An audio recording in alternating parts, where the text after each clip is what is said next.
physical evidence from a doctor. All you have is an allegation.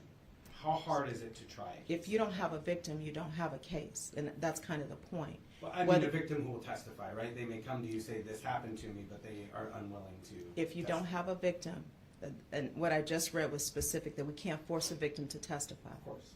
So if that's the case, if all we have is medical documentation, that information is not enough to make a sexual assault case.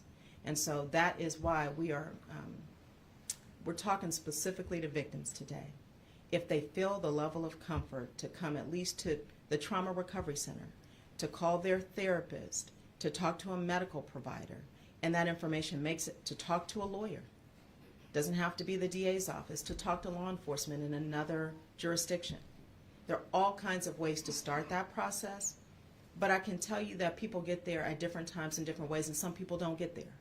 There are people that I know personally very well who have just been able to say out loud that they're the victims of sexual assault after 30 years.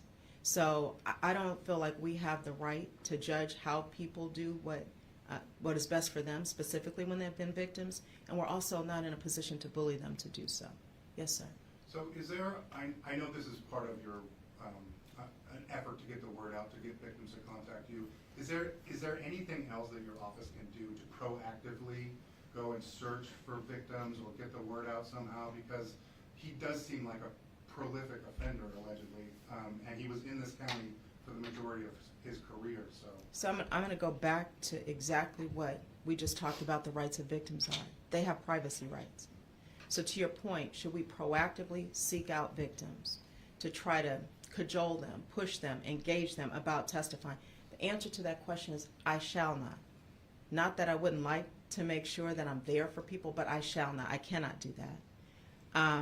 And I think that, I mean, we would be foolish to believe that most everybody in the United States at this point knows this, right? This is being covered by more media than we get covered for human trafficking of children, babies on the streets. I never have this number of people for those types of press conferences. So most everybody's had this information for consumption.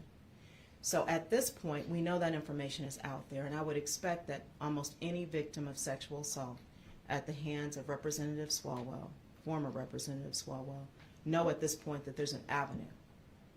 Now this is actually more about victims knowing their rights than it is. I don't want anybody pressuring, including the media, pressuring victims to do anything they're not ready to do.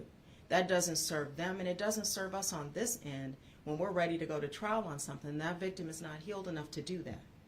So we realize that sometimes this takes longer and more care. And I respect that, and I will honor it. Yes? Speaking to victims, can you describe what justice looks like? For who? For victims? Yeah.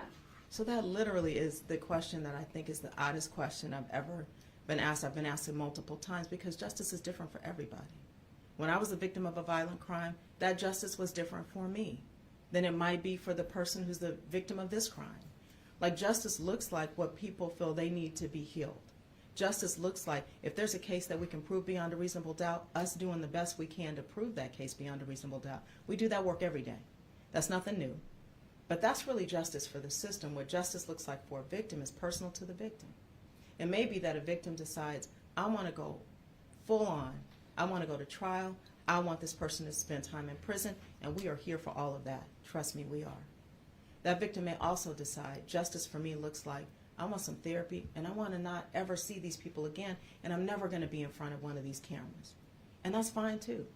So what justice looks like for victims belongs to the victim. It doesn't belong to me, you, or anyone else here.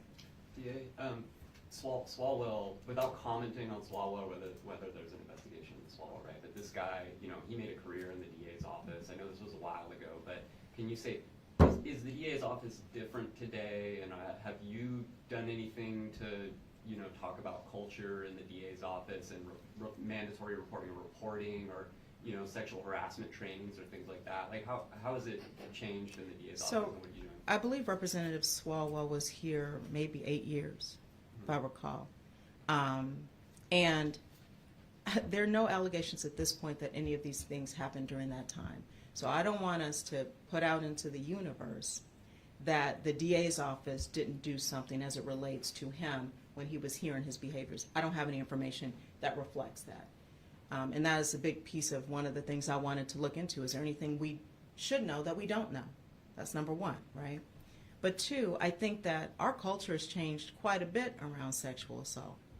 The fact that right now, specifically after the Me Too movement, there is an automatic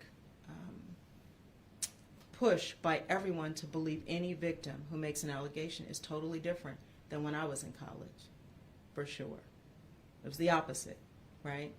So I think culture has changed across the board, but do I think there's culture in specific pockets across the country, specifically in spaces where there's power? Again, let's speak to what we just said, whether it be the Epstein files, whether it be Cesar Chavez, whether it be former Representative Swalwell. Clearly there are pockets of culture around power and specifically men that have existed forever and likely won't stop existing until other men speak up and say something.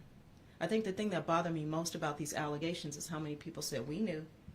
We knew something was going on, but who said anything? Nobody.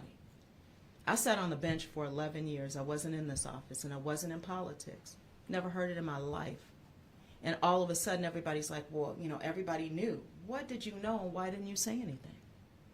And that, to me, is the culture that we have to break. We cannot,